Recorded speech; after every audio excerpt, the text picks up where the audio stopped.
Comment installer un blog WordPress chez un hébergeur de site internet? Alors, ce que tu dois savoir, c'est que si tu souhaites créer un blog avec du contenu pour te faire connaître comme formateur en ligne, tu devras obligatoirement choisir un hébergeur de site internet. Donc, il y en a plein qui te proposent différentes solutions. Dans les principaux, tu auras OVH, O2Switch, Infomaniac, etc., etc. Mais ça, tu vas trouver facilement les listes des hébergeurs qui te proposent des solutions. Et moi, ce que je te conseille au démarrage, c'est de prendre les premiers niveaux d'abonnement.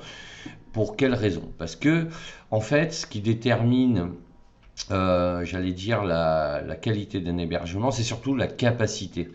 Donc plus ton site sera lourd, plus tu auras mis de contenu. Si tu as 10 pages de contenu sur ton site quand tu démarres, tu n'as pas besoin d'avoir un espace très important chez ton hébergeur.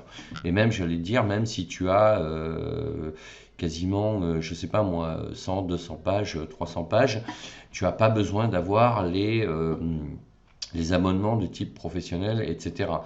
Mais déjà, c'est ça qui va déterminer ton choix d'abonnement chez un hébergeur. En sachant que en général, bon voilà, quand tu commences à avoir à peu près, je sais pas moi, une quarantaine de pages, comme c'est mon cas, avec plus de 500 articles, bon, ça commence à faire du volume, et là, tu dois passer sur une formule avec plus de capacité de stockage. Pourquoi? Parce que c'est la capacité de stockage chez ton hébergeur qui va influencer la rapidité de téléchargement de tes pages. Et aujourd'hui, on sait qu'un visiteur, voilà, au bout de quelques secondes, si tes contenus ne s'affichent pas rapidement, ben, ils partent, ils quittent ton blog et ils vont voir sur d'autres blogs ce qui se passe par rapport à leurs requêtes. Donc c'est très important de ne pas négliger cet aspect-là et de choisir un hébergement qui va faire que ton blog va s'afficher rapidement, que les pages de ton blog vont s'afficher rapidement. Alors quand tu démarres, tu choisis un abonnement de base, mais surveille bien après l'espace que prend ton blog chez ton hébergeur, dans la formule que tu auras choisie, parce que ça va avoir un impact sur la rapidité d'affichage de ton site. Et ça, c'est très important pour l'expérience utilisateur. Alors après, comment installer un blog WordPress chez un hébergeur? Alors que ce soit OVH, O2Switch ou Infomaniac, de toute façon, dès que tu sélectionnes ton hébergement, tu auras choisi un nom de domaine, c'est-à-dire le nom de domaine, c'est ce qui va donner l'adresse de ton site internet par la suite. Donc là aussi, il faut bien que tu choisisses ton nom de domaine qui soit rapidement repérable par rapport à ton activité. Et c'est ce nom de domaine qui sera rattaché à ton blog. Donc quand tu vas sélectionner un abonnement, donc tu vas payer ton abonnement, et à partir de là, tu vas avoir la possibilité directement chez ton hébergeur de sélectionner l'icône WordPress pour installer WordPress chez l'hébergeur.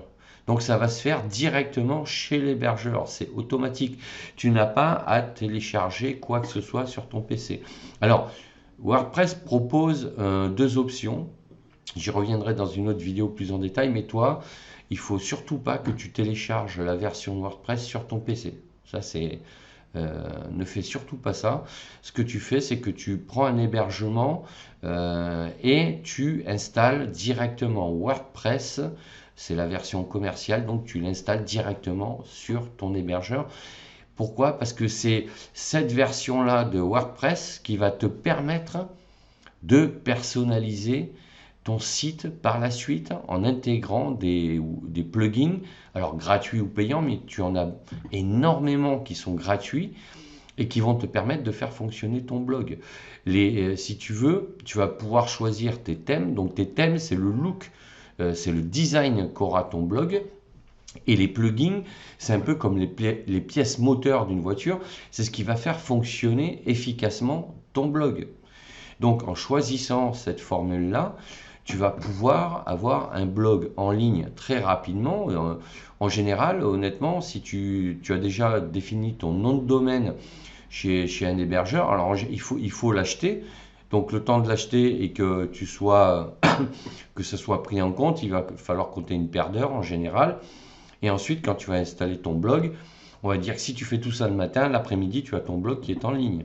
Après, il ne te reste plus qu'à personnaliser ton blog, faire tes entêtes, choisir un thème qui va définir sa présentation. Est-ce que tu veux une colonne latérale ou à gauche ou à droite, un pied de page, etc., etc.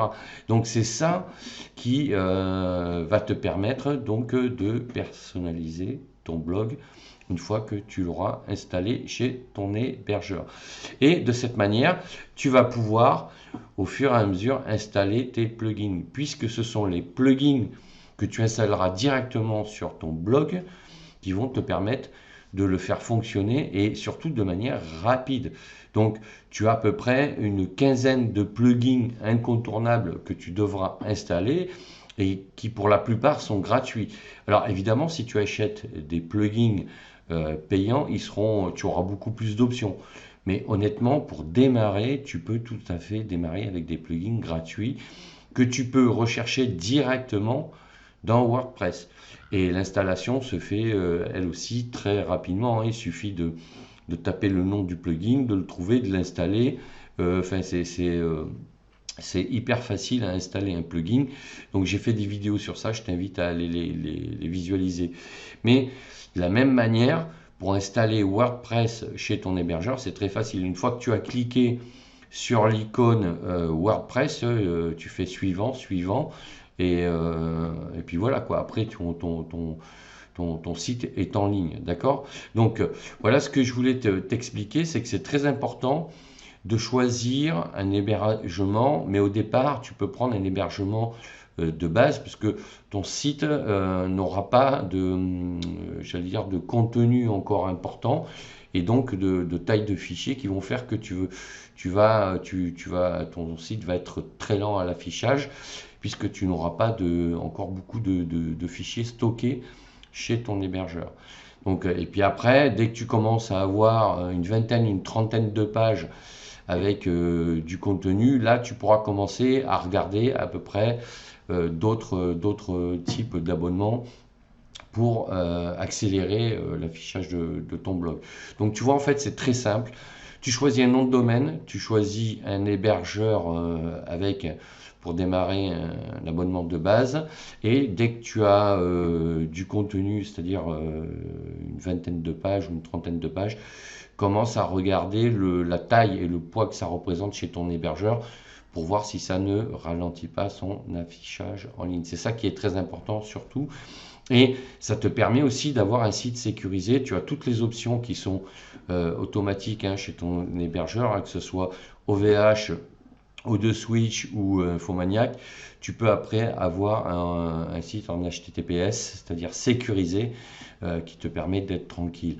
Bien que tu devras quand même sécuriser ton blog avec des plugins qui vont augmenter le niveau de sécurité de ton blog. Donc voilà ce que je voulais te dire sur le sujet. N'hésite pas à me dire en commentaire si toi c'est ton cas, où tu en es et quel a été ton choix. Et si cette vidéo t'a un peu plus éclairé sur le principe, comment ça fonctionne, n'hésite pas à mettre un pouce bleu vers le haut, à t'abonner à la chaîne. Et puis si tu veux plus d'informations sur le métier de formateur en ligne, tu peux télécharger gratuitement mon guide Devenir formateur en ligne sur mon blog Cap sur vous. Je te mets de toute façon tous les liens dans la description de la vidéo. Je te dis à bientôt pour d'autres sujets. Ciao, ciao.